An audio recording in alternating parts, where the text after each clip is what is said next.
Selamat malam semuanya. Ya, ini F-Talk edisi 11 September 2024. Seperti biasa, malam ini kita akan berikan update market ISG dan juga membahas ide-ide yang masuk di kolom komentar F-Talk edisi kemarin 10 September. Ada beberapa yang masuk di kolom komentar, kita akan bahas satu persatu sesuai dengan permintaan. Baik, kita langsung mulai. Sebelum saya mulai, saya ingin update untuk promo September ceria.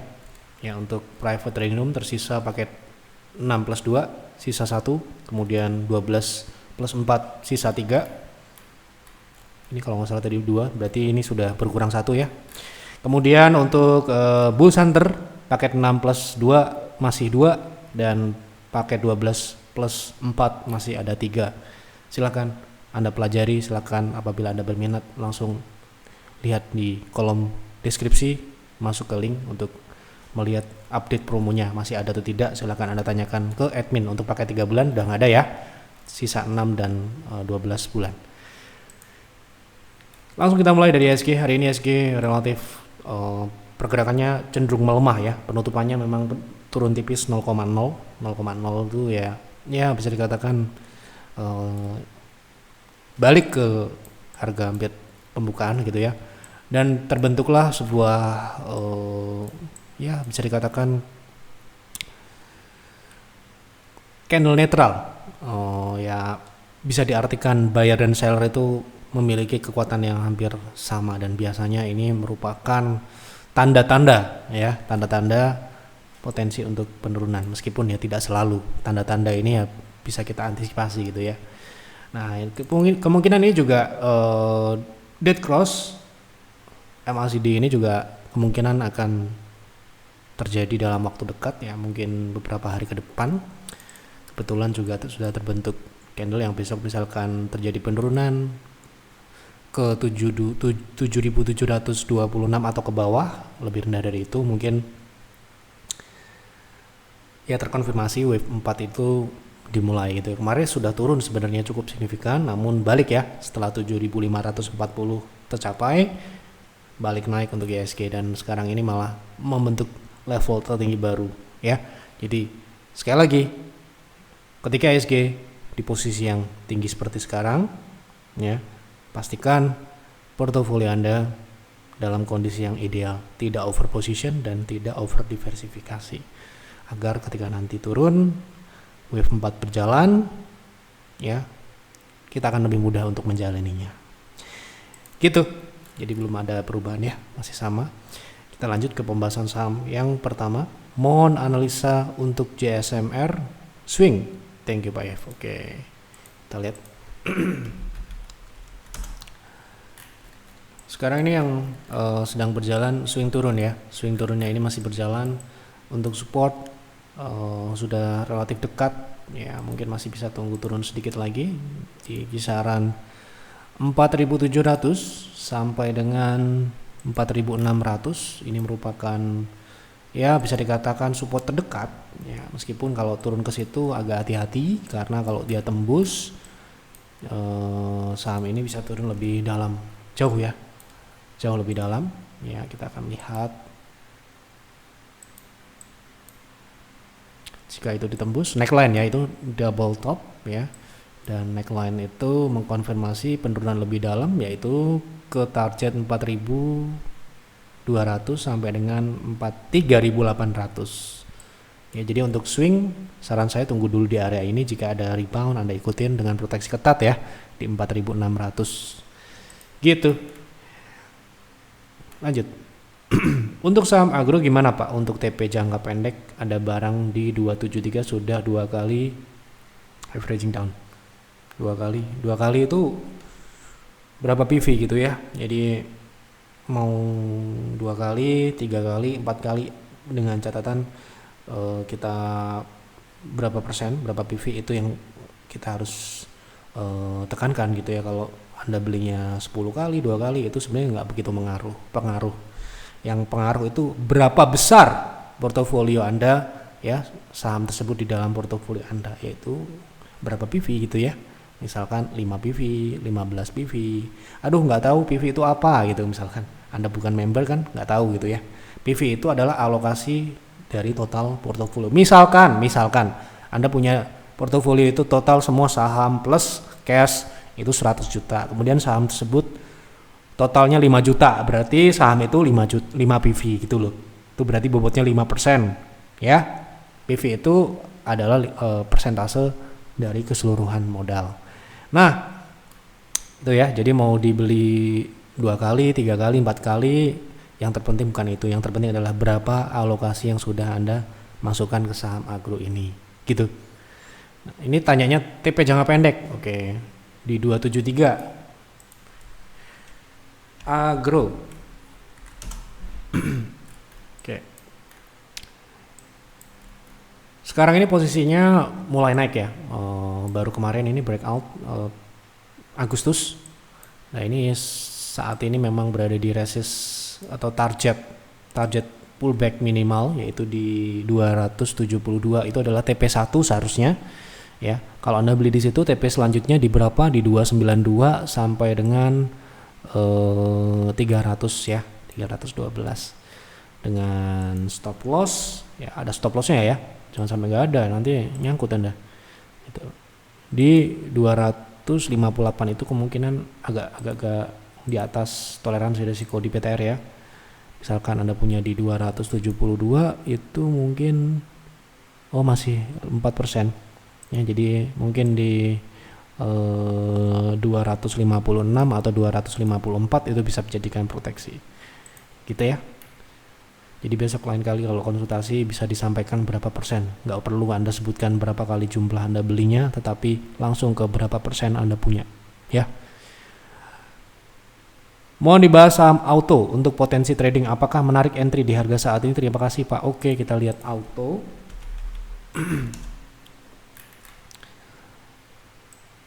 Oke, sekarang ini auto berada di tren naik minor ya, tren naik minor. Kita akan lihat dulu tren turunnya yang ini sudah dipatahkan. Oke, nah sekarang ini potensinya jangka pendek ya, berarti potensi trading ke berapa gitu ya. Terdekat ya, paling tidak auto ini harusnya bisa ke 2400-an, itu TP1 nya harusnya bisa ke situ ya, 2400 sampai dengan 2480. Kemudian bisa berlanjut ya untuk jangka pendek menengah ke 2890 gitu. Oke, itu untuk potensinya. Bisa entry di harga saat ini seharusnya bisa ya, dengan stop loss di 2150. Itu berapa persen? 2150 4% ya, 5% lah ya, itu. Oke, lanjut. Assalamualaikum Pak Yep, apakah BFIN bisa ke 1300 akhir tahun ini? Terima kasih, sukses selalu buat Pak Yep dan tim. Berarti akhir tahun itu Desember gitu, tanggal terakhir Desember. Akhir tahun itu kan bisa Desember minggu awal, minggu kedua, tanggal ini ya, mohon maaf saya nggak bisa menentukan tanggalnya. Kalau saya press makernya saya pasti akan kasih tahu tanggal ini, jam ini, sahamnya akan ke sini. Nah, gitu ya. Nah, sayangnya saya ini sama seperti yang lain ya, trader biasa, investor biasa, jadi nggak bisa mendikte harga dan waktunya kapan gitu. Tapi saya coba lihat apakah saham ini dalam jangka pendek beberapa bulan ke depan bisa ke berapa? 1300 secara teknikal gitu ya. Nah, di sini kita sudah pernah bahas ya, potensinya adalah ke 1150. Jadi kalau kita berekspektasi 1300 ya, 1300 itu di sini ya. Itu kok sepertinya masih agak berat ya, walaupun bisa, bukan saya bilang secara teknikal kecil kemungkinan. Ya, untuk jangka pendek mungkin beberapa hari ke depan atau beberapa minggu ke depan ini pullbacknya masih bisa berlanjut ke 1090 sampai dengan 1160, tetapi untuk 1300 seharusnya kalau BFIN ini naik ke 1300 dia bisa lebih tinggi dari itu ya, misalkan ke 1500 atau ke ekstensi 1700 gitu ya. Jadi kalau potensinya sementara ini di 1160 itu dulu, misalkan itu bisa dilewatin, kita bisa update target selanjutnya ya 1300 sampai dengan 1500 gitu ya. Sementara ini ke 1160. Nah, itu tercapai kapan? Mohon maaf saya tidak bisa memperkirakan kapan waktunya gitu ya. Tapi kira-kira ya Kalau kita mengasumsikan ini adalah swing trading gitu ya, ke 1160 itu mungkin kurang dari 20 hari ke depan. Gitu. Apa ini? Saham sial, apa ini? Saham Telkom ini. Aduh. Jangan gitu ya. Mau seperti apapun saham itu, kita untung dan profit bukan karena sahamnya loh ya, karena kita sendiri. Jadi kebanyakan orang kalau rugi itu yang disalahin sahamnya, bukan menyalahkan dirinya sendiri, strateginya kurang bener, ngawur belinya, saham apapun ya bisa rugi gitu ya. Jadi jangan begitu ya. Saham itu semuanya ya nggak bisa disalahkan. Yang salah itu kenapa kita beli gitu loh ya. Oke. Semoga dapat tercerahkan. Tolong bahas saham GPRA, apakah cocok untuk investasi? Oke. Sudah kita pernah bahas saham ini ya, fundamentalnya. Kita juga punya di Pierce ya. Pertumbuhan ya konsisten dalam beberapa tahun terakhir. Kemudian di kuartal 2 ini terjadi koreksi ya. Nah, untuk semester 1 gitu ya, perkiraan di sini ya proyeksinya adalah secara pertumbuhan masih dapat dipertahankan untuk bottom line-nya. Tahun kemarin 2023 dia punya bottom line 89 billion. Di tahun 2024 diperkirakan itu 94. Jadi secara pertumbuhan masih dipertahankan. Lalu ini sedikit koreksi mungkin di profitabilitas di kuartal 2. Kita coba lihat dulu ya berapa koreksinya, apakah drastis atau masih dapat ditoleransi atau wajar. Ya koreksinya. Jadi net marginnya itu 4%, 4,8%. Nah penurunan ini pernah terjadi ya, tetapi tidak sesignifikan itu. Jadi ini marginnya terendah untuk beberapa kuartal terakhir. Kita lihat tahunan ya. Secara tahunan marginnya sangat bagus ya. Gitu. Jadi kemungkinan koreksinya ini sifatnya adalah jangka pendek. Kita perlu lihat kuartal 3. Tapi sementara ini karena secara tahunan ini masih bagus dengan margin segini ya layak investasi. Oke. Sudah pernah kita bahas ini saham ya. Kalau tidak salah silakan Anda cari di Telegram. Kemudian secara teknikal kalau kita mau invest saham ini kemarin terakhir membentuk high low ya di 71. Dan untuk saat ini dia mulai bergerak naik lagi ya, sepertinya akan mengarah ke atas 123 dengan harga saat ini masih di 96. Ya sangat menarik tentunya. Sangat menarik ya. Gitu kalau dengan potensi itu, apalagi kalau Anda mau proteksi secara teknikal di bawah 80 itu masih sangat worth it ya. Dari sisi risk reward rasionya ya. Gitu. Oke. Sudah saya bahas, semoga Anda bisa mau cari-cari lagi pembahasan tentang GPRA di Telegram. Silakan Anda telusuri ya, karena semua yang pernah dibahas di F-Talk itu pasti akan bisa ditonton ulang ya, mau itu benar mau itu salah, semuanya ada di Telegram. Anda bisa cari, ketik kode sahamnya aja, nanti ketemu gitu. Selamat malam Pak Yep, bantu analisa teknikal saham Wika untuk swing trade. Saya beli di 446. Berapa kira-kira saya bisa jual? Karena beberapa hari ini saya pantau tidak ada perubahan yang signifikan. Ini sudah tinggi ya. Wika itu kita targetkan dari 170 ke 370 ya. Sekarang 400, jadi berarti ya sudah lebih dari ekspektasi. Ini target pembahasan terakhir ya di 540. Ini mungkin akan menjadi target selanjutnya ya. Sekarang ini koreksi wajar karena sekali lagi itu sudah sangat tinggi, jadi sangat berisiko tinggi. Saya ingatkan sekali lagi, memang masih bisa naik tetapi risknya sudah sangat besar. Kalau Anda nggak disiplin ini hati-hati aja gitu ya. Nah ini potensi naiknya masih ke 500 sampai dengan 540 ya, sesuai dengan pembahasan terakhir gitu. Lanjut. Selamat malam Pak Yep, untuk seorang pemula dengan adanya wave 4 yang akan datang, apakah saham harus dijual semua sekarang untuk buyback saat wave 4 berlangsung? Terima kasih. Ya tergantung ya, nggak bisa Seperti itu caranya, ya. Ketika IHSG turun, masih ada saham yang naik. Nah, masalahnya saham Anda ngikutin IHSG atau enggak gitu ya. Kalau ngikutin IHSG ya bisa dijual, bisa. Kalau saham Anda bisa cek chartnya itu kecenderungannya sama atau tidak gitu. Itu pertama, Anda identifikasi saham-sahamnya apa aja. Kemudian di compare dengan chart indeks punya pergerakan yang sama atau tidak. Kalau tidak sama ya enggak gitu ya. Jadi kalau melihat IHSG turun bawahnya pengen jual semua, jangan ya gitu. Kita mau IHSG naik mau IHSG turun, ada saham yang bergerakannya melawan IHSG juga ada ya, tergantung. Dan juga tergantung Anda ini trading atau investasi ya kan gitu. Oke, jadi untuk pemula saran saya ya harus sering melihat chart kalau trading ya. Investing pun juga harus lihat chart ya, tetapi chartnya beda, chart jangka panjang. Tapi kalau trading ya chart jangka pendek gitu ya. Jadi nggak bisa investasi pun nggak lihat chart, nggak bisa, harus lihat chart. Itu kalau menurut saya seperti itu sih.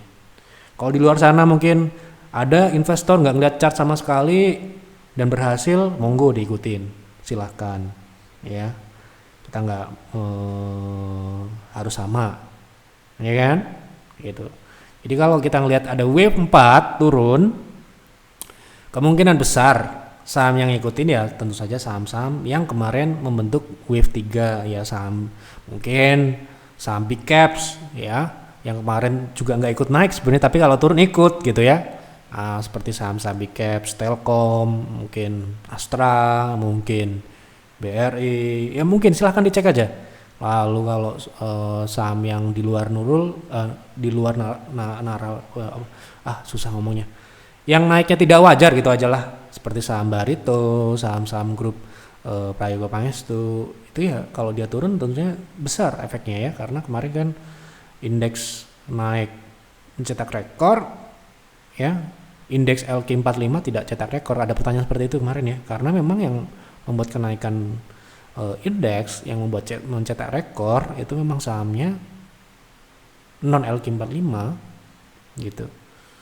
Jadi seperti itu ya, ada saham yang melawan indeks juga ada. Jadi Anda harus mengidentifikasi dulu, menganalisa lebih dalam dulu saham-saham yang Anda pegang saat ini itu punya korelasi atau tidak dengan pergerakan indeks.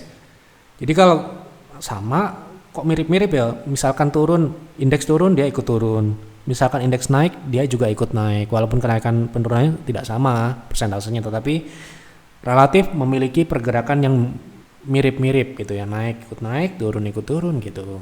Nah, silakan Anda jual.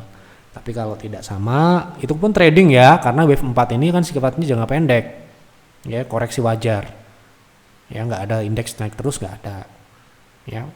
Anda lihat sendiri aja lah chartnya, masa ada IHSG naik terus, nggak ada ya, pasti akan ada koreksinya gitu kan.